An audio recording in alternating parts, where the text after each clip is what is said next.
이 영상에서는 러시아와 그 옛 동맹국들 사이에서 점점 고조되고 있는 긴장 관계를 분석해 보겠습니다. 한때 러시아와 같은 전략적 우산 아래 있었던 바로 그 국가들이 이제는 모스크바의 가장 큰 도전 과제가 되었습니다.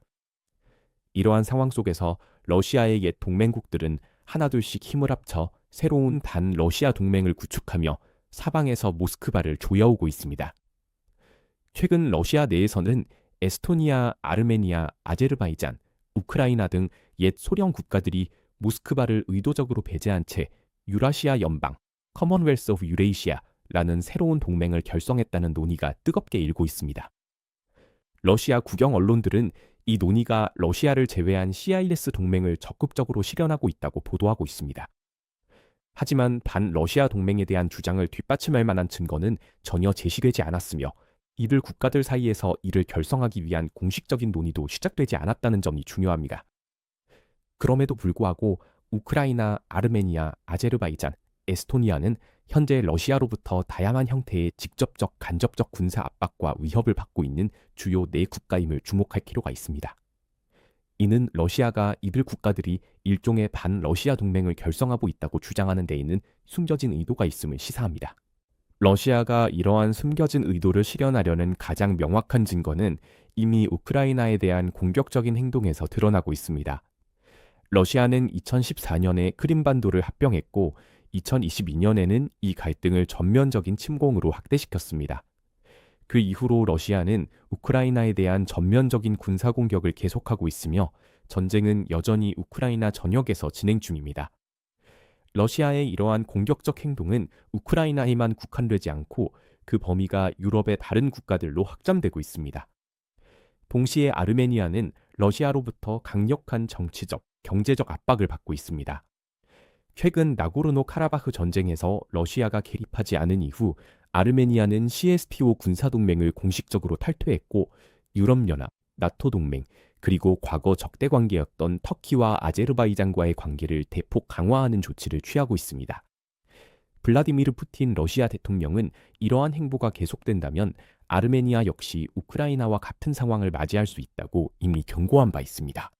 동시에 러시아는 아르메니아에 대한 가스, 석유 제품, 히토류 광물 수출을 중단하겠다고 위협한 것으로 알려졌으며 아르메니아 농산물 수입에 대해 엄격한 제한을 가하는 한편 자국의 군사적 입지를 유지하기 위해 대규모 정보전도 벌이고 있습니다. 또한 아제르바이잔과 러시아 간의 긴장은 2024년 12월 러시아 방공 시스템의 영향으로 아제르바이잔 여객기가 격추되면서 시작되었습니다. 이 사건은 소련 해체 이후 양국 관계에서 가장 심각한 위기로 간주되고 있습니다. 아제르바이잔은 러시아의 영향력을 줄이기 위한 지속적인 전략의 일환으로 서방 국가들과의 외교 및 경제 관계를 심화시키기 위한 노력을 시작했습니다. 이러한 맥락에서 아제르바이잔은 러시아가 통제하던 기존 교통로를 우회하는 새로운 잔개주르 교통회랑 프로젝트에 참여하게 되었습니다. 그 결과 남카프카스 지역에서 무역 흐름에 대한 모스크바의 오랜 영향력은 점차 약화될 것이며 러시아는 이를 직접적인 전략적 도전으로 인식하고 있습니다. 에스토니아의 경우 러시아의 압박은 주로 하이브리드 형태로 나타나며 직접적인 군사적 공격보다는 GPS 신호 방해, 사이버 및 정보전, 허위 정보 유포, 국경 지역에서의 안보 및 분리주의 긴장 조성 등 간접적인 전술을 선호합니다. 이러한 조치를 통해 러시아는 에스토니아의 내부 안정을 약화시키려 하고 있으며 이는 우크라이나에서 돈바스 전쟁을 촉발하기 전 가해졌던 정치적, 전략적 압박과 동일한 광범위한 전략의 일부로 널리 간주되고 있습니다. 이러한 맥락에서 반러시아 CIS 동맹 형성에 관한 주장은 아무런 증거가 없음에도 불구하고 더 큰 흐름의 일부가 됩니다. 오랫동안 러시아의 국가 담론에서는 자국이 서방 및 나토 연합 세력에 의해 포위되어 있다는 인식이 지배적이었습니다. 그 결과 이들 국가 간의 다양한 동맹 및 협력 형태는 단순히 독립적인 외교정책 결정의 결과로 여겨지지 않고 반러시아적 봉쇄 구조의 일부로 해석됩니다. 이러한 해석을 통해 러시아는 자국민의 민족주의적 정서를 강화하고 이웃 국가들의 주권적 결정을 서방의 음모로 묘사합니다.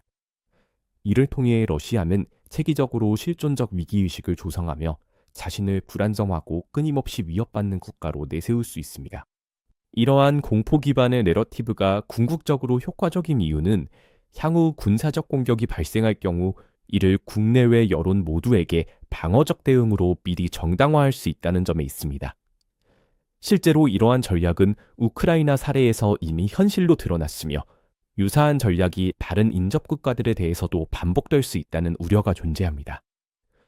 전반적으로 러시아는 우크라이나, 아르메니아, 아제르바이잔, 에스토니아에 대해 군사적, 경제적, 사이버 압박을 동시에 가하면서도 이들 국가를 모스크바를 겨냥한 음모를 꾸미는 공모자로 묘사하고 있습니다.